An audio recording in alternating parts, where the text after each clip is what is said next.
सपनों की दुनिया में अब एक नई चमक लाएं। अपने घर की रौनक में चार चांद लगाएं। थकी हुई दीवारों में नया जोश ले आएं।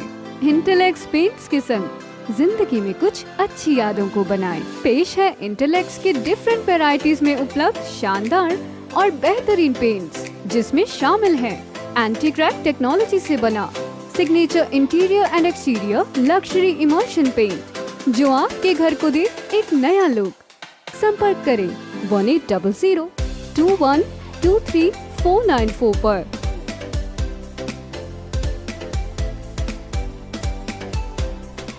मैं सबसे पहले फरीदाबाद की अपनी जनता का बहुत बहुत अभिनंदन करना चाहता हूं, बधाई देना चाहता हूं।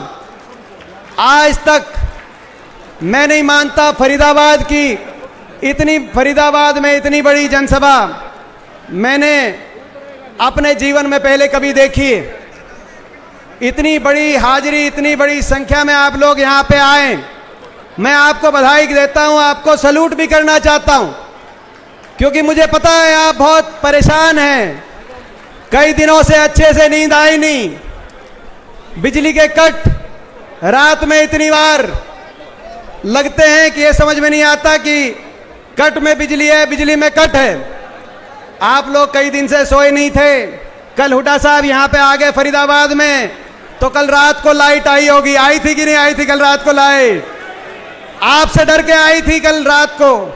मुझे पता है आप परेशान हैं, नींद आई नहीं, फिर भी इतनी गर्मी में आए हैं।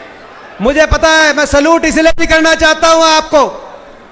मुझे पता है फरीदाबाद की सड़कों में कितने गड्ढे हैं, सड़कें उधेड़ के रखी हुई हैं। बस निकलना है तो दूर की बात है, बाइक निकलने में भी दिक्कत आती है। आप इतनी संख्या में यहाँ पे आए तो कैसे आए, ये भी आज बहुत बड़ा सवाल है। मगर यहाँ पे आए।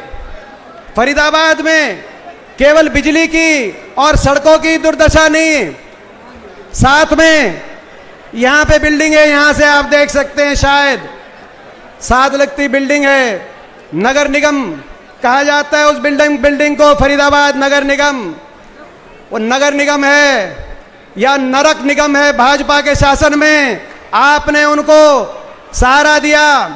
फरीदाबाद में भाजपा की सरकार बनाई, नगर निगम में, प्रदेश में भाजपा की सरकार बनाई, देश में भाजपा की सरकार बनाई, लेकिन वो नगर निगम है या नरक निगम है, मुझसे ज्यादा आप जानते हो। स्कूलों की क्या दुर्दशा है, सरकारी स्कूलों की। कूड़ों के ढेर बने हुए हैं कि नहीं बने हुए, मैं आपसे सवाल पूछता हूं। पानी खरीद के आपको लेना पड़ रहा कि नहीं पड़ रहा पूरे फरीदाबाद को? ये नगर निगम 200 करोड़ का ऐसा घोटाला, मैं हुड्डा साहब को बताना चाहता हूं, 200 करोड़ का ऐसा घोटाला, काम ही नहीं हुआ। डकार गए अधिकारी, काम ही नहीं हुआ, डकार गए अधिकारी। हमारी पूरी टीम ने उस घोटाले को उठाने का काम किया, लेकिन फिर भी एक के ऊपर एक घोटाला। ये फरीदाबाद ये प्रतीक है इस बात का कि सरकार ने केवल फरीदाबाद को फकीराबाद बनाने का काम नहीं किया, पूरे प्रदेश को विकास की पटरी से कैसे उतारने का काम किया। हम यहां बैठे हैं दशहरा ग्राउंड में, सामने ईएसआई मेडिकल कॉलेज, ये ईएसआई मेडिकल कॉलेज की बिल्डिंग आपको दिखाई दे रही है। मैं धन्यवाद करता हूं हुड्डा साहब ने, हुड्डा सरकार में 700 करोड़ की लागत से ये ईएसआई मेडिकल कॉलेज बना। लेकिन आज इस कॉलेज की, इस ईएसआई मेडिकल कॉलेज अस्पताल की क्या दुर्दशा है, मुझे आपको बताने की जरूरत नहीं। ये सरकारी अस्पताल, सिविल अस्पताल, बीके अस्पताल, उसको भी आप देख सकते हो। आज कोई मरीज चला जाता है, पट्टी तक के भी इंतजाम नहीं, रेफर कर दिया जाता है मेडिकल स्टोर से, पट्टी लेके आओ, इतने खून बहता रहे और उसके बाद आपकी पट्टी की जाएगी। फरीदाबाद एक समय आपको मैं याद दिलाना चाहता हूं, 2014 से पहले जब आपकी सरकार थी, कांग्रेस पार्टी की सरकार थी, यही फरीदाबाद, इस फरीदाबाद में चाहे वो ईएसआई मेडिकल कॉलेज बनाओ, चाहे वो वाईएमसीए विश्वविद्यालय यूनिवर्सिटी बनी हो, चाहे दिल्ली बदरपुर फ्लाईओवर जिसकी वजह से फरीदाबाद दिल्ली से कट गया था, बदरपुर का फ्लाईओवर चाहे बनाओ, चाहे मेट्रो आई हो, चाहे फरीदाबाद से मथुरा तक 4 लेन की सड़क बनी हो, चाहे फरीदाबाद नोएडा की तरफ का बाईपास बना हो, चाहे गुड़गांव की तरफ 4 लेन सड़क बनी हो, चाहे वो आईएमटी पृथला के अंदर आईएमटी और औद्योगिक क्षेत्र स्थापित किया गया हो। मैं पूछना चाहता हूं इस सरकार से, क्योंकि आपने तीनों जगह इनकी सरकार दी है। फरीदाबाद में केवल गड्ढों, भ्रष्टाचार, बिजली कट और कूड़ों के ढेरों के अलावा इस सरकार ने क्या दिया? 8 साल हो गए। कोई अस्पताल बताएं, कोई विश्वविद्यालय बताएं, कोई मेट्रो की लाइन, एक खंबा भी आगे मेट्रो को लेके गए हो तो बताएं। और एक फरीदाबाद की बात ही नहीं है। दुर्भाग्य की बात यह, इन 8 साल में इस सरकार ने प्रदेश को विकास की पट्टी से उतार दिया। जो प्रदेश 2014 से पहले विकास में नंबर 1 था, विकास दर में हम नंबर 1 थे, प्रति व्यक्ति आय में नंबर 1 थे, निवेश दर में नंबर 1 थे, खेल खिलाड़ियों के मान सम्मान में नंबर 1 थे, कृषि उत्पादकता और किसान के हकों के फैसले में नंबर 1 थे, गरीब आदमी के राहत के फैसलों में नंबर 1 थे, खुली छुट्टी बोलकर देश में सबसे ज्यादा पेंशन हरियाणा में थी, प्रदेश को नंबर 1 का प्रदेश माना जा रहा था। आज वो प्रदेश 8 साल की भाजपा सरकार के बाद बेरोजगारी में नंबर 1 प्रदेश पहुंच गया। सबसे पीछे सबसे ज्यादा बेरोजगारी देश में कहीं है तो फरीदाबाद और हरियाणा प्रदेश में है।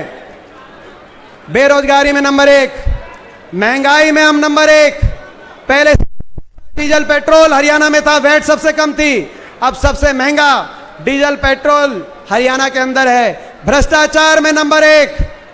आज देश के अंदर कोरोना काल में जब देश अपने घरों में आइसोलेशन में अपने घरों के अंदर लॉकडाउन हो रहा था, तब भी नहीं बख्शा। जब रेडी वाले को 6 बजे के बाद चालान देना पड़ता था, रेडी लगा नहीं सकते, लेकिन शराब के ठेके खुलवाने का काम इस सरकार में हुआ।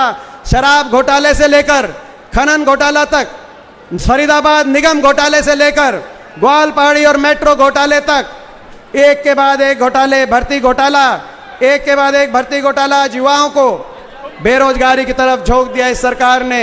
अपराध में नंबर 1, महंगाई में नंबर 1, बेरोजगारी में नंबर 1, ये देन है बिजली कट में भी नंबर 1।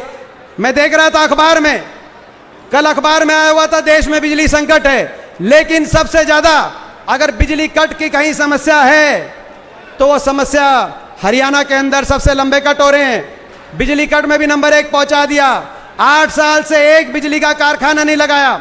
आपको याद होगा जब आपकी सरकार थी, 4 थर्मल कारखाने बिजली के लगाने का काम उस समय हुआ था।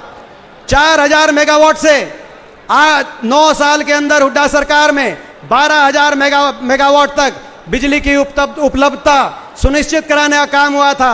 झाड़ली में 1500 मेगावाट, खानपुर के अंदर 1200 मेगावाट, खेतड़ के अंदर, हिसार में और यमुना के अंदर, यमुनानगर के अंदर 1200 मेगावाट का थर्मल का कारखाना लगाने का काम हुआ था और एक परमाणु का कारखाना फतेहाबाद के अंदर लगने का काम हुआ था। मैं सवाल पूछना चाहता हूं बीजेपी सरकार से, मुख्य सवाल पूछना चाहता हूं, या तो ये बताएं ये 5 बिजली पैदा करने के कारखाने हमारी सरकार में नहीं लगे थे, और या ये बताएं एक बिजली का पैदा करने का 1 मेगावाट का एक कोई छोटी सी यूनिट बिजली बनाने का भी कोई कारखाना इन्होंने 8 साल में लगाया हो। आज दोबारा से 2005 से पहले जो बिजली संकट होता था, प्रदेश को दोबारा से अंधकार में झोंक दिया इन्होंने। इसीलिए इस प्रदेश को दोबारा से विकास के रास्ते पे लाने के लिए, फरीदाबाद को दोबारा से विकास के रास्ते पे लेके जाने के लिए और हरियाणा के युवा को, जिस युवा के लिए शिक्षा और खेल का हब हरियाणा को बनाने का काम हुड्डा सरकार में हुआ था, उस युवा को आज बेरोजगारी और नशे की तरफ जो इन्होंने झोंक दिया अंधकार में भविष्य की तरफ, उस युवा को उज्जवल भविष्य की तरफ लेके जाने के लिए आपको और हमको संघर्ष करना पड़ेगा।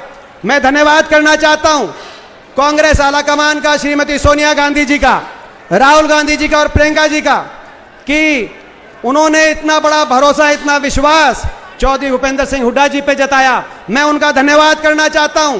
उन्होंने चौधरी उदय भान जी जो संघर्ष के प्रतीक है, जिन्होंने हमेशा गरीब की, किसान की, कर्मचारी, छोटे व्यापारी की लड़ाई लड़ी, जो इस इलाके की जिन्होंने हमेशा आवाज बनकर पूरे हरियाणा में गूंजने का काम हुआ।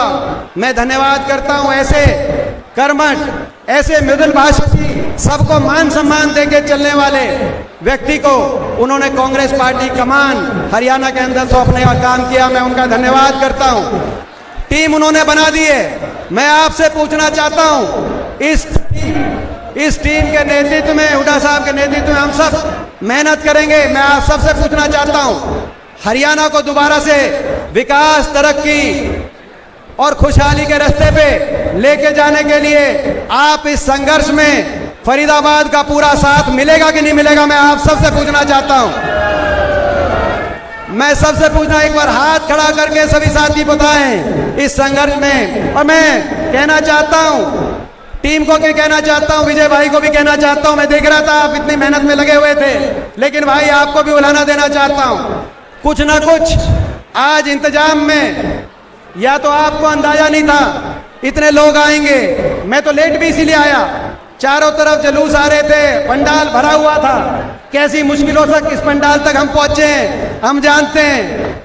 तो मैं अगली बार जब फरीदाबाद का प्रोग्राम हो, भाई साहब जितना आज इंतजाम है इससे कम से कम दुगना इंतजाम आज जरूर रखना, क्योंकि फरीदाबाद के लोगों ने साथ दे दिया है। 9 सीटें हैं, 9 सीटें हैं। इस बार एक हमारे विधायक बने नीरज शर्मा जी, NIT से हमारे विधायक बने।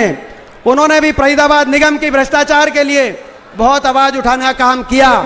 मैं आप सबसे पूछना चाहता हूं, भाई इस बार तो एक आवाज है फरीदाबाद से, अगली बार 9 में से कितनी सीट आएंगी फरीदाबाद की?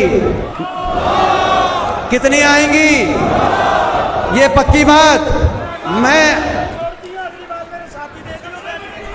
ये कह रहे हैं अगली बार साथी दे दियो, मगर पंडित जी अगली बार आपने जो वस्त्र वाला संकल्प लिया है, जो आपने वस्त्र वाला निगम में भ्रष्टाचार संकल्प लिया है, अगली बार ऐसी व्यवस्था देनी कि भाई बढ़िया बढ़िया कपड़ों में पहन के आप भी चंडीगढ़ जाओ और किसी को उस तरह का संकल्प लेने की जरूरत। तो इन्हीं शब्दों के साथ, इन्हीं शब्द मैं एक बार मैं सारी टीम का मैं एक का, क्योंकि इसमें मैं एक बार आप सबका धन्यवाद करता हूं और अपने नवनियुक्त अध्यक्ष जी को बहुत बहुत शुभकामनाएं देता हूं। हम मिलकर संघर्ष करेंगे, हरियाणा में बदलाव लेके आएंगे। इस जो भाजपा और जजपा की लुटेरी सरकार जो चंडीगढ़ में बैठी है, इस सरकार को सत्ता से बाहर करके आपकी सरकार, फरीदाबाद के आम जन की सरकार, फरीदाबाद की जनता की सरकार और हरियाणा के आम जन की सरकार चंडीगढ़ में स्थापना कराने का काम करेंगे। बहुत बहुत धन्यवाद। जय फरीदाबाद की। बहुत हमारे भाई तेवतिया साहब, हमारे भाई लखन जी, हमारे भाई ललित नागर जी, हमारे आदरणीय करण दलाल जी, सुमित जी, फरीदाबाद की सभी टीम जिन्होंने आज इतना बड़ा संघर्ष किया है, मैं सबको अपनी तरफ से बहुत बहुत शुभकामनाएं, बधाई देता हूं।